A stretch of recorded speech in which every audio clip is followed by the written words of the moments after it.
नमस्कार। आज हम उस माटी की बात कर रहे हैं जिसने कभी सफेद शेरों से दुनिया को अपनी ताकत दिखाई थी, लेकिन अब वही माटी पूरी दुनिया को पावर यानी ऊर्जा की नई रोशनी दिखाने जा रही है। रीवा संभाग, जिसे अब तक विंध्य की सांस्कृतिक राजधानी कहा जाता था, वह अब भारत के एनर्जी कैपिटल के रूप में उभर रहा है। थर्मल, सोलर, हाइड्रो और वेस्ट टू एनर्जी के बाद अब विंध्य के माथे पर न्यूक्लियर पावर का तिलक लगने जा रहा है। और यह कोई साधारण प्रोजेक्ट नहीं है, यह देश का पहला निजी न्यूक्लियर पावर प्लांट होगा, जिसे टाटा एनर्जी 28,000 करोड़ रुपए के निवेश के साथ रीवा में स्थापित करने जा रही है।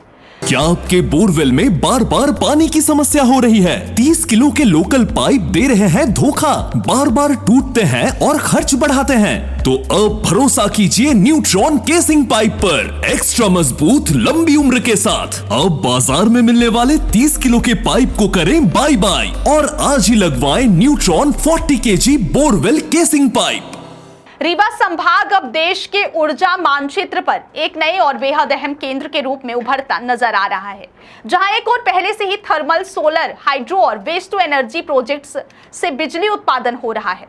वहीं अब विंध्य क्षेत्र को एक और बड़ी सौगात मिलने जा रही है, देश का पहला निजी न्यूक्लियर पावर प्लांट।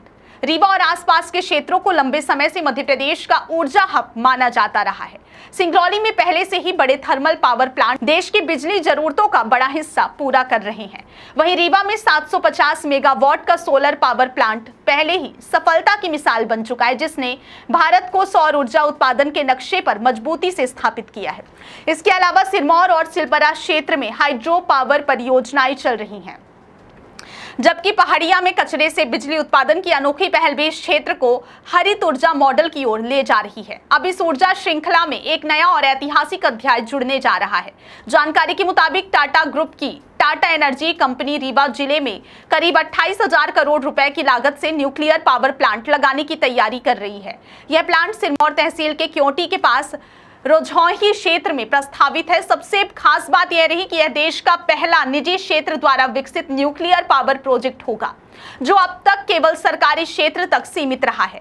हाल ही में केंद्र सरकार द्वारा निजी कंपनियों को इस सेक्टर में भागीदारी की अनुमति दिए जाने के बाद रिलायंस, अडानी और टाटा जैसे बड़े उद्योग समूहों ने इस क्षेत्र में रुचि दिखाई है।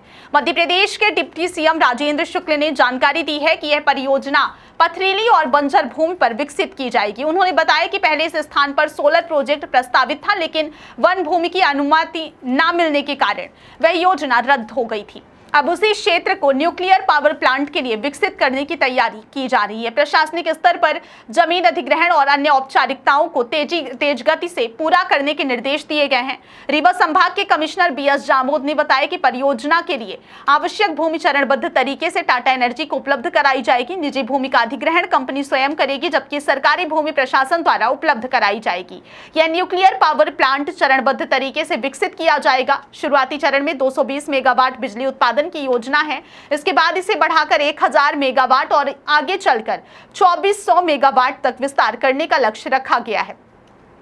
इस विशाल परियोजना से न केवल मध्य प्रदेश बल्कि पूरे देश की ऊर्जा जरूरतों को नई दिशा मिलने की उम्मीद है। इस परियोजना से सबसे बड़ा फायदा रोजगार के क्षेत्र में देखने को मिलेगा। अनुमान लगाया जा रहा है कि लगभग 5,000 युवाओं को प्रत्यक्ष और अप्रत्यक्ष रोजगार के अवसर मिलेंगे। साथ ही रीवा के पास अमझर क्षेत्र में 170 हेक्टेयर भूमि को औद्योगिक पार्क के रूप में भी विकसित किया जा रहा है। यहाँ 50 से अधिक औद्योगिक इकाइयां स्थापित होने की संभावना है।